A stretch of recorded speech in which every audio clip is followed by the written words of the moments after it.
Bro Science Breakdown. Fun fact. Actually, you know what? I'll save this for later in the episode. You'll soon know why. Welcome to Bro Science Breakdown, where I discuss healthy living for my fellow young folks every Monday. Thanks for stopping by. I'm Arthur, an early high school grad who struggled with my self-image for a long time. I was eventually able to overcome my struggles, and I might be able to help you with yours as well. So, if you're around 18, then you've come to the right place. This is episode 8, and today, I'll be doing some Bro Mythbusting with you guys today. Normally I bring up a myth related to the video as a quote-unquote fun fact, though there's no point in doing so this episode. You know, there are a lot of misconceptions about the gym that are inefficient and straight up stupid. Some of these myths are a little dated, though I have seen at least a few people believing in them. If you'd like, I can go more in-depth about any topic mentioned in this episode. Just give me the word. Myth 1. You can target the areas where you burn fat. This is also called spot reduction. This idea was perpetuated by greedy fitness companies, misguided health corporations through products that supposedly flatten your stomach or make you look toned. Think of waist trainers, bands that wrap around your waist to provide results that likely had minimal testing at best. I'd imagine there are also pills currently being shilled at places like Target and GNC to provide similar effects. By the way guys, avoid GNC at all costs. A lot of their crap is expensive as hell, and overpriced compared to stuff you can easily find on Amazon. It's just straight up highway robbery. One time, I spent $45 whole on creatine monohydrate, and there were only 100 servings. I looked on Amazon the next day, and found similar ones that were about $20. In fact, I recently bought a tub of creatine for $35, and it has 200 servings. Sorry, I just had to get that out of the way. But in short, just some stuff you can see on TV with those before and after pictures. As convenient as spot reduction sounds, it's obviously BS. I mean, why else would I be talking about it now? You can't just target where you burn fat, just how the body works when metabolizing it. When you work out, you burn calories, which come from fat reserves all over the body. The body then breaks down the fat into fatty acids and glycerols, the main components of fat. They then go through the bloodstream to be used as fuel. Plus, a good part of fat distribution is completely genetic. There's no bypassing what's passed down to you by millions of years of evolution. Kind of a skill issue at that point. It's also partially determined by your sex. Generally speaking, males store a lot of fat in their abdominal area, while females tend to store a lot of fat around their thighs and hips. There's this one pretty cool study published in Medicine and Science in Sports and Exercise that looked into spot reduction. Spoiler alert, the researchers didn't give spot reduction any praise. Participants did 5 days of ab exercises for about 6 weeks, seeing if focusing on one area of the body would lose more fat than other parts. After the 6 weeks, the researchers found that there were no significant reduction in fat around the abdominal area, as the fat loss was evenly distributed around the body. So rather than going through this extra effort to get abs, here's what you can do instead. First and most important, in my opinion, be in a caloric deficit. Eating less calories than what you burn, no matter what you eat, is going to make you lose weight. But what you eat does in fact matter. It allows you to eat more food volume-wise, but also allows you to get the important nutrients in like fiber and protein. That's my next tip. Eat more fiber-rich foods like broccoli and spinach, and eat them first in every meal. Fiber makes you feel fuller for longer, and breaks down the food you eat next slower. And finally, be patient.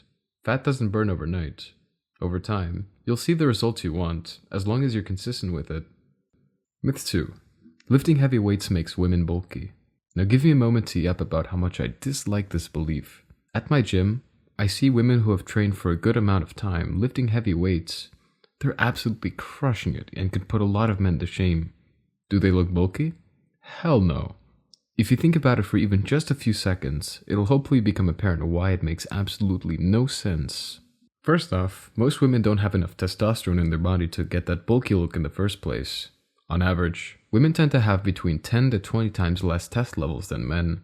Seeing as testosterone plays a huge role in building muscle, it makes building a lot of it biologically challenging for women. That means the muscles women build with resistance training tend to be leaner in appearance. I mean, I get where the misconception comes from. In the 80s and 90s, there was a huge rise in female bodybuilders that rivaled the physiques of men. However, this image became the face of women's weightlifting. It of course died down in popularity, but some people still believe in it, which includes some of my family. But there are several important factors that many people don't take into consideration. It takes many, many years of dedication in order to build that much muscle. This includes being in a pretty high caloric surplus, training with extreme effort, and eating enough protein. Then there's the anabolic steroids. To even approach how people like Sebum and Ronnie Coleman look, it would require an insane amount of steroids. There are a lot of good benefits of resistance training 3 to 4 times a week. First, it increases your metabolic rate, or the rate at which you burn calories. It basically allows you to eat more while cutting weight. Next, it gives you more bone strength. Pretty important if you don't want to have bone pain when you're older. Allows you to flex on your other elderly friends. You could say, "Ha! Imagine having frail bones, Tabitha. Couldn't be me." Plus, it gives women a more toned appearance, which is something that many already strive for. Toned. Yeah, that brings me to the next myth. Myth 3. You can tone muscles by lifting lower weight with higher reps. I went over this in a previous episode, though I'll go more in-depth here. The idea of having toned muscles is ideal for a lot of people because they think that the only other option is having massive bulging muscles. This is marketed through stuff like Pilates. So in short, the idea here is that you can supposedly get lean, long muscles without lifting heavy weights. This isn't biologically possible. Muscles aren't able to tone as you might think. They're only able to go through hypertrophy, or grow, and atrophy, or shrink. The toned appearance that you might be going for comes from 2 factors: your muscle mass and body fat. Resistance training with progressive overload is the most optimal way to build muscle, tested by science time and time again. It's not through lifting low weights with high reps. That trains the endurance of your muscles, and in my opinion, is a waste of time outside of endurance needs. Having lower body fat allows for the muscles you build to show through. Like how I mentioned earlier, this is achieved through eating in a caloric deficit. Your muscles aren't able to become firm without them growing or reducing the fat that is covering them. It's nothing to do with muscle firmness, guys. It's literally just body fat and muscle mass. The idea of muscle toning is pretty easy to market. Some people just don't want to have massive muscles, and I get that. But a lot of companies take advantage of that to sell you crap that probably doesn't work. It's your body that you want to tone, not your wallet after buying supposed miracle products from TikTok teens. Myth 4. Being sore is a good indicator of muscle growth. Now this sounds counterintuitive, but hear me out for a second. Obviously you're going to feel sore after some intense workout, especially if you hit a PR on bench, for example. But that soreness isn't the best indicator of gains. Phrases like no pain, no gain popularize the belief that if you're not getting sore after a gym session, you're probably doing something wrong. Plus, many people generally associate muscle soreness with muscle growth. However, being sore is not only not directly correlated to muscle growth, it can be a sign that you're overexerting yourself. I'm not trying to pull young Sheldon here, it's true. Muscle soreness is caused by micro tears by lifting heavy circles from the ground. The eccentric, or the lowering part of the rep, is particularly involved in muscle soreness. So if you're doing slow and controlled reps, you'll probably be more sore than if you did quicker reps. Despite the micro tears you get from lifting being necessary to stimulate adaptation, the soreness itself isn't an indicator of muscle growth. In fact, several studies in the past have shown that you don't have to be sore to stimulate hypertrophy. I guess the no pain no gain slogan was a lie after all. Despite muscle soreness being natural after a workout, prolonged soreness can be a sign that you're overworking yourself at the gym. Delayed muscle onset soreness, the proper name for muscle soreness, is usually felt 24 to 72 hours after working out. You'll normally experience mild soreness, kind of the feeling you get after standing for a while. Your legs feel tired and deserving of a rest, though are still functional. Extreme muscle soreness, on the other hand, can be an indicator of pushing yourself too hard. If you're feeling like a zombie for 4 days or longer after a workout, you should probably turn the intensity down. Speaking of which, allow me to go on a slight tangent on overexertion. Pushing yourself too much at the gym can delay the rate at which your muscles recover. You're basically preventing muscle growth, which is counterintuitive and training dumb. Plus, you'll probably be weaker in the short term given the longer time needed to recover. So rather than no pain, no gain, it's more like no brain, no gain. Anyways, the best indicator of gym progress is, well, being patient and seeing results as they come. That's actually a great solution to a lot of problems in life. Being patient. Being sore is not a goal to strive for, but a byproduct of the gains. Kind of like for one of those medicine commercials you see on TV, but like less dramatic. You know, I don't understand how those are legal anyways. It's not allowed in many countries to do that, so I don't know how America gets away with pulling this. Like seriously, why would you go to your doctor with a specific medication in mind if they have far more experience than you, and have therefore better insight on what's best for your situation? Kinda weird, not gonna lie. Alright, enough distractions. Next myth. Myth 5. Fasted cardio burns more fat than non-fasted cardio. Now this one has a pretty interesting history despite it being wrong. Well, we now know it's wrong, but the evidence at the time pointed to fasted cardio being the way to go. In the golden era of bodybuilding, there was this one dude named John Perillo, a coach who kind of pioneered the idea of fasted cardio. He noticed that those who did early morning cardio seemed to burn calories faster, which gave him sort of a Newton aha moment. Or was it Eureka, he said? Or actually no, that was probably Archimedes.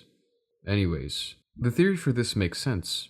After fasting overnight, your glycogen stores are low, which means that your body is using fat as a source of fuel rather than carbs. This state is called ketosis, and I'm pretty sure that's where the idea for the keto diet came from.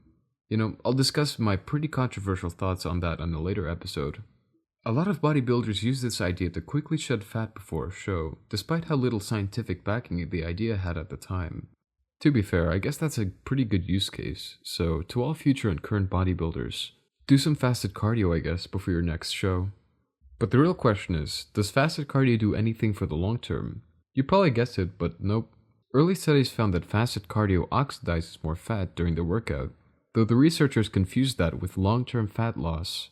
The body may burn more fat during the exercise to be used as fuel, though that doesn't prevent the body from storing more fat later on. Plus, a 2024 study involving obese men found that there weren't any significant difference between fasted and fed cardio groups in terms of fat loss. And in any case, your performance is going to be lower than if you ate beforehand. If you've done fasted cardio like me, you'll know that it's pretty tiring. I've done it a couple of times before, and let me tell you, I didn't feel good at all. The only thing in my head besides the voices was the desire to eat a little something. It's almost as distracting as my phone, stealing my attention from my workout and onto my stomach. So personally, I don't think fasting while doing cardio is conducive to a good workout. Myth 6. Muscle can turn into fat, and vice versa. Now this one is pretty easy to debunk. You might have seen the physiques of former bodybuilders like Arnold and thought, man, he's gained some weight, his muscles must have turned into fat. I'm pretty sure that's how the idea started, along with the misconceptions about body recomposition, or burning fat and building muscle. This isn't biologically possible. One tissue isn't able to turn into another, no matter what trickery you do. Muscle cells and fat cells are inherently different. Muscle cells are long and fibrous, perfect for strength. Fat, on the other hand, is just another form of energy to regulate metabolism. Building muscle and building fat are two different processes. You're probably already aware now of what burns fat, as I've mentioned it 3 times this episode. Building muscle, on the other hand, requires protein synthesis and stimulation through stuff like working out. In fact, you can lose muscle and gain fat at the same time. Several studies in the past have shown that simultaneous fat gain and muscle atrophy is possible, which further proves that they are two separate processes. Comparing the two tissues is like comparing apples and oranges, not gonna lie. Both are fruits, but are different if you look at it for even just 1 second. Thanks for listening all the way through, it means a lot. You can find me on Spotify, YouTube, Apple Podcasts, and Amazon Music. Please like, subscribe, comment, whatever to boost engagement, as it really helps the show. In the next episode, I'll be pitting real science versus bro science with personal tests. This is Arthur, signing off.